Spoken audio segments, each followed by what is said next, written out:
ऐकताय ना मंडळींनो, तर मंडळींनो आज आपण आलोय श्री क्षेत्र हरिहरेश्वर.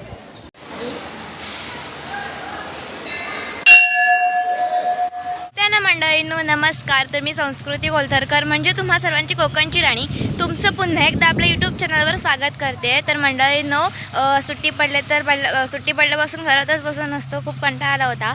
तर म्हटलं चला आज हरेश्वराच्या देवळात जाऊया. तर माझ्यासोबत आता स्वरूपा येणार आहे आणि स्वरूपाच्या दिदीचा छोटा मुलगा एक आहे अंश, तो सुद्धा येणार आहे. आणि हरिहरेश्वरचं जे देऊळ आहे ते आमच्या घरापासून इतकं लांब नाही आहे, घरापासून म्हणजे गावापासून अगदी वॉकिंग डिस्टन्सवर आहे. आमचे 2 गावं, हरेश्वरच्या जवळच आहे आमचं गाव. तर आता आम्ही जातोय, चालत संध्याकाळचे 4-4:30 होत आले आहेत. चला वेळ नाही घालवता आजच्या ब्लॉगला सुरुवात करूया.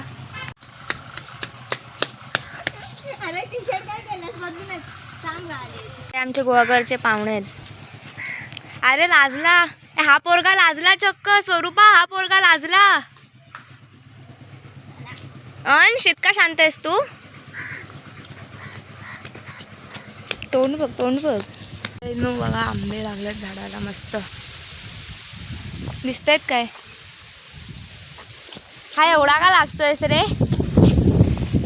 हा पोरगा आहे ना, म्हणजे हा ऑफ कॅमेरा एवढा बडबड करतो, तुम्ही भरपूर हसाल एवढा तो बोलतो. आता बघा, अरे पागल. आणि आता आम्ही बाहेरून जातो, म्हणजे गावातून जाते, रोडवर असं चालत जाते भरपूर दिवसांनंतर.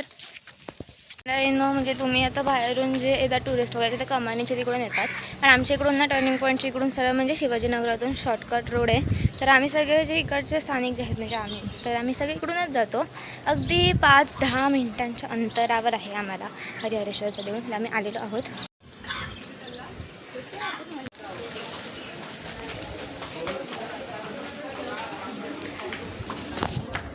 तुम्हाला ना इकडे जो देवळाकडचा रस्ता आहे तिकडे तुम्हाला भरपूर दुकानं भेटतील खेळण्यांची, म्हणजे खेळण्यांची असतात आणि प्रसादाची वगैरे भरपूर दुकानं, ॲक्सेसरीज वगैरे, चेन ब्रेसलेट वगैरे सर्व. आता आम्ही देवळात आलेलो आहोत आणि टुरिस्ट लोकांची गर्दीच आहे. तर ऑफकोर्स सुट्ट्या पडलेल्या आहेत सर्वांना, तर भरपूर लोक येतात आणि दक्षिण काशी म्हणून ओळखलं जातं. तर म्हणून इकडे भरपूर गर्दी असते. तुम्हाला सुद्धा दर्शन घडवते.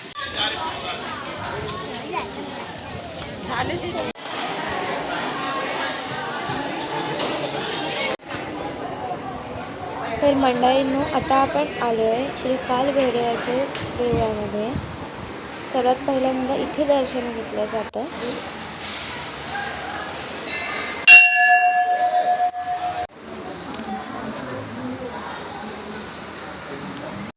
आता श्री कालभैरवाच्या देवळामध्ये पाया पडून झाल्यानंतर आता श्री हरिहरेश्वराच्या देवळामध्ये आपण पाया पडायला जातो. या बोर्डवर जे लिहिलेलं आहे तुम्ही व्हिडिओ पॉज करून नंतर वाचू शकता. आणि आता आहे श्री हरिहरेश्वराचं हे मंदिर, ते सुद्धा दर्शन घेऊया.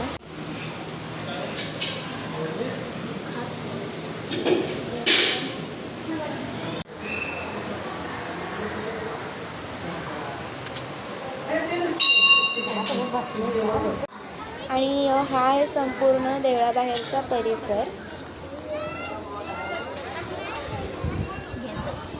आता जो प्रदक्षिणा मार्ग आहे तिकडे आम्ही जाणार आहोत. आता मी पूर्ण तर जात नाही आहे, हा पण तुम्हाला जर पूर्ण व्हिडिओ हवी असेल ना तर कमेंट करा, मी पुन्हा येईन आणि इथले पूर्ण सर्व तुम्हाला दाखवेन.